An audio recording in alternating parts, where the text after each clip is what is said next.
Good evening everyone. শতাব্দীর কিচেনে আপনাদের সবাইকে স্বাগত জানাই। আজকের রেসিপি সেরা স্বাদের পটল বাহার। এই রেসিপিটি এতটাই টেস্টি যে একবার বানিয়ে খেলে এই রেসিপির প্রেমে পড়ে যাবেন, আমি 100% গ্যারান্টি দিয়ে বলতে পারি। আর এই রেসিপিটি বাড়িতে থাকা উপকরণ দিয়ে বানানো যায়। নিরামিষ দিনে এই রকম রেসিপি গরম ভাত, রুটি, পরোটা এই সব কিছুর সাথে তো দারুণ যায়। অবশ্যই রেসিপিটি ট্রাই করবেন। তাহলে চলুন শুরু করা যাক আজকের এই সহজ এবং সুস্বাদু রেসিপি। পটল বাহার বানানোর জন্য আমি এখানে 4টা পটল নিয়েছি আর একটা মিডিয়াম সাইজের আলু নিয়েছি। আলুগুলোকে এইভাবে লম্বা লম্বা করে কেটে নিয়েছি আর পটলগুলোকে দুফালি করে নিয়েছি। আর এখানে 75 গ্রাম মুগের ডাল নিয়েছি। ডালটাকে 20 থেকে 25 মিনিট একটু জলে ভিজিয়ে রাখবো, তারপর ভালোভাবে ধুয়ে নিতে হবে।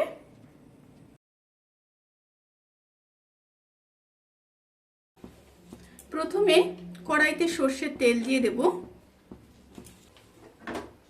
এবার আলু আর পটলগুলোকে ভেজে নেব।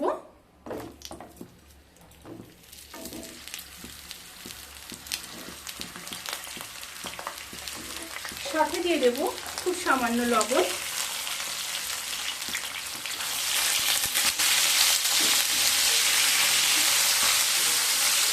মিডিয়াম ফ্লেমে আলু আর পটলকে ভালোভাবে ভেজে নিয়ে তারপর ফিরে আসছি।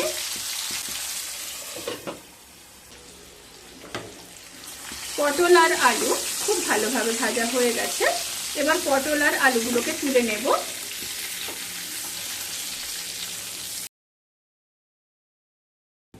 এবার ওই তেলের মধ্যে একটা শুকনো লঙ্কা, দুটো ফাটিয়ে নেওয়া এলাচ, খুব সামান্য দারচিনি, হাফ চামচ 5 ফোড়ন, আর দিয়ে দেব হাফ চামচ গোটা জিরে, সাথে একটা তেজপাতা।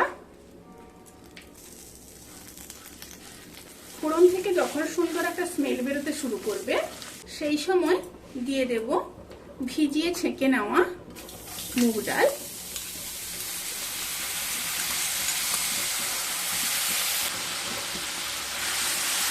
মিডিয়াম টু হাই স্টিমে মুগ ডালটাকে খুব ভালোভাবে ভেজে নেব। ডালটা প্রায় 50% ভাজা হয়ে গেছে। ওই সময় দিয়ে দেব হাফ চামচ হলুদ গুঁড়ো আর দিয়ে দেব পরিমাণ মতো লবণ। আমি এখানে আলু আর পটল ভাজার সময় লবণ ব্যবহার করেছি, সেই অনুযায়ী লবণ দিলাম। সাথে দেব 1 চামচ রোস্টেড জিরের গুঁড়ো। অবশ্যই কিন্তু এখানে রোস্টেড জিরের গুঁড়োটা ব্যবহার করতে হবে। আর দিয়ে দেব হাফ চামচ আদা বাটা। এবার মশলার সাথে ডালটাকে খুব ভালোভাবে মিশিয়ে নিয়ে আবারও 1 থেকে 1.5 মিনিট লো স্টিমে রান্না করে নেব। খুব সামান্য জল দিয়ে দেব। যতক্ষণ পর্যন্ত মশলার কাঁচা গন্ধটা না যায় ততক্ষণ পর্যন্ত কিন্তু রান্না করে নিতে হবে। মশলার সাথে ডালগুলোকে খুব ভালোভাবে রান্না করে নিয়েছি। এরপর ভেজে রাখা আলু আর পটলগুলোকে দিয়ে দেব। দিয়ে আবারও লো স্টিমে 30 থেকে 40 সেকেন্ড রান্না করে নেব।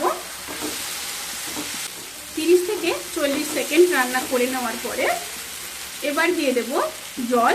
এখানে প্রায় 200 ml আমি জল ব্যবহার করলাম। ডালটা সেদ্ধ হওয়ার মতো এখানে জলটা ব্যবহার করতে হবে। এবার ফুটে আসা পর্যন্ত অপেক্ষা করব। ডালটা ফুটে এসছে।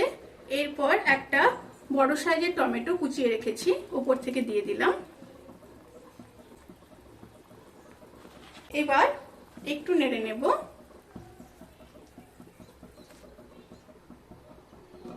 নেড়ে নিয়ে ঢাকা দিয়ে লো স্টিমে ডালটা সেদ্ধ হওয়া পর্যন্ত অপেক্ষা করব।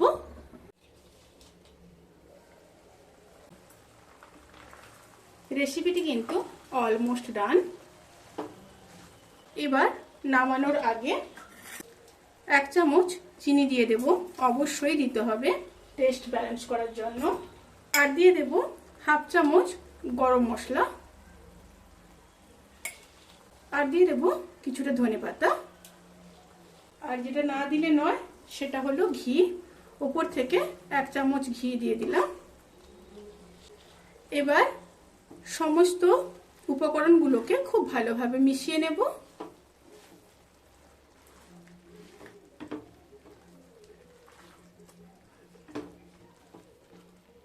এবার গ্যাস অফ করে ঢাকা দিয়ে 10 থেকে 15 মিনিট স্ট্যান্ডিং টাইমে রেখে তারপর সার্ভ করব। ভিডিওটি কেমন লাগলো প্লিজ কমেন্ট করে জানাতে কিন্তু ভুলবেন না।